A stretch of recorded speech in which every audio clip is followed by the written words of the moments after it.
Crypto currency पर पैसा लगाना युवाओं के लिए फैशन बन गया है।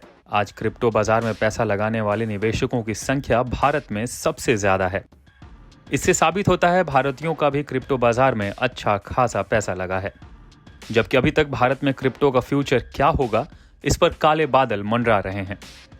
आरबीआई लगातार क्रिप्टो को लेकर निवेशकों को चेतावनी दे रहा है, साथ ही इसके खतरों को लेकर निवेशकों को आगाह कर रहा है। हाल ही में टेरा लूना में जो हुआ, उससे क्रिप्टो निवेशकों को सीख लेने की जरूरत है। सिर्फ एक हफ्ते में टेरा लूना अर्श से फर्श पर आ गई। जिन निवेशकों ने इस टेरा लूना पर दांव लगाया वो आज कंगाल हो गए। एक अनुमान के मुताबिक दुनिया भर के निवेशकों के लगभग $40 बिलियन यानी 31 खरब रुपए डूब गए। एक हफ्ते पहले टेरा का भाव 9,000 रुपए प्रति कॉइन था, जो अब 50 पैसे के भाव पर आ गया है। टेरा में पैसा लगाने वाले निवेशकों को अपने पैसे की रिकवरी की उम्मीद अब ना के बराबर है। फिलहाल भारत की सभी एक्सचेंजों ने लूना में ट्रेडिंग बंद कर दी है। टेरा यूएसडी और लूना, ये दोनों ही करेंसीज स्टेबल कॉइन की कैटेगरी में आती हैं। स्टेबल जैसा कि नाम से ही साफ होता है, इनमें स्टेबिलिटी की उम्मीद ज्यादा थी। इनको डिजाइन उतार चढ़ाव से बचने के लिए किया गया है। स्टेबल कॉइन्स ऐसी क्रिप्टो करेंसीज होती हैं जो अपने मार्केट प्राइस को गोल्ड या दूसरी करेंसीज से जोड़ने की कोशिश करते हैं।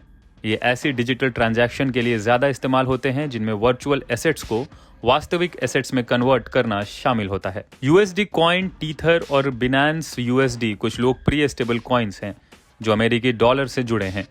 अब सवाल इस बात का है, जो क्रिप्टो कॉइन करेंसीज या किसी एसेट से जुड़े उनमें ही निवेशकों का पैसा सुरक्षित नहीं है, तो क्या क्रिप्टो बाजार पर भरोसा किया जा सकता है? लूना के धराशायी होने से आज क्रिप्टो निवेशकों को सबक लेना चाहिए, खासकर उन युवाओं को जो क्रिप्टो के सहारे करोड़पति या अरबपति बनने का सपना देख रहे हैं। क्रिप्टो बाजार के जानकारों की माने तो क्रिप्टो बाजार में निवेशकों को अपने पोर्टफोलियो का 2 से 3% हिस्सा ही निवेश करना चाहिए। इसके अलावा कर्ज लेकर भी क्रिप्टो बाजार में निवेश करने से बचना चाहिए। यानी निवेशकों को क्रिप्टो बाजार में उतना ही पैसा डालना चाहिए जितने का घाटा होने पर भी उनके बजट या जेब पर ज्यादा जोर ना पड़े। लूना क्रैश के बाद इस हफ्ते क्रिप्टो बाजार में थोड़ी खरीदारी लौटी है।